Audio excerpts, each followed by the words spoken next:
Hello दोस्तों। Allahabad high court का जो ग्रुप सी का एग्ज़ाम था वो हो चुका है। सभी बच्चे अपना पेपर दे चुके हैं।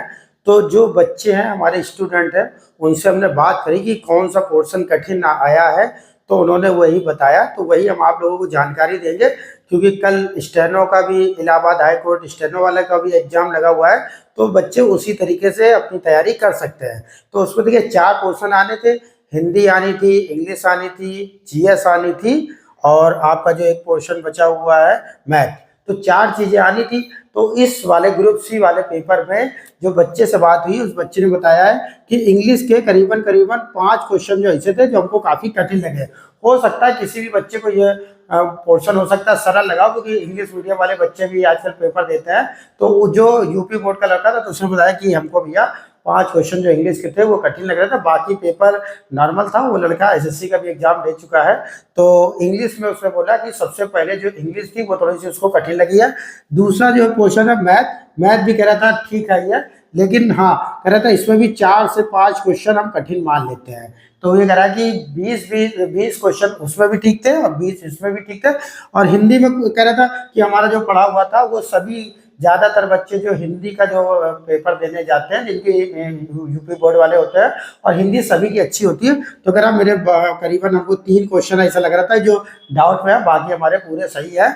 और जीएस की बात करें तो जीएस में उसने बोला कि हमें 18 क्वेश्चन आते थे, बाकी जो है वो नहीं आते थे। ओवरऑल इससे आइडिया आपको मिल गया होगा कि करीबन करीबन जो मेरिट है वो तो ज़्यादा ही जानी है। क्योंकि ये तो नॉर्मल बच्चा जिसको अभी 1 डेढ़ साल का अनुभव है, तो बहुत से बच्चे ऐसे जो बहुत समय से तैयारी कर रहे थे, तो मेरिट जो है वो थोड़ी सी हाई जाने के चांस है। और जूनियर असिस्टेंट की अपना ग्रुप सी वालों की तो जो मेरिट है वो ज़्यादा जाती है। और इसमें माइनस मार्किंग भी नहीं होती है। अगर मान लीजिए सभी बच्चों ने 20-20 भी किया होगा तो छोड़ के थोड़ी जाएंगे, गोले तो उन्होंने सारे अपने पूरे भरे ही होंगे। तो जो मेरिट है वो थोड़ी सी ज़्यादा जाएगी। लेकिन जिन बच्चों के भी 70 प्लस नंबर आने लगे वो केवल अपनी टाइपिंग स्टार्ट कर दे। बिल्कुल ये ना सोचे कि पहले रिजल्ट आ जाएगा फिर हम उसका वेट करेंगे, ऐसा कुछ नहीं है। टाइपिंग की तैयारी करें, क्योंकि वहाँ ज़्यादा लड़का बुलाया जाता है और टाइपिंग में बहुत लड़का फेल होता है। तो आपको क्या करना है, अभी से अपनी टाइपिंग हिंदी इंग्लिश की बहुत तेज करनी। करीबन ये मान के चलिए 40 की हिंदी की और 40 की इंग्लिश की टाइपिंग की जो स्पीड है वो बहुत अच्छे से आपको लेके जानी है। बिल्कुल रेस्ट नहीं करना है। जैसे आप वहाँ से आ जाए और अपना आराम से टाइपिंग करें। अब बहुत से बच्चे रुके हुए भी हैं कि क्योंकि कल उनका स्टेनोग्राफर वाला का भी पेपर लगा हुआ है, तो वहीं पे वो अपना रुक करके आज को पेपर दे करके उनको आइडिया मिल गया होगा कैसे तैयारी करनी है।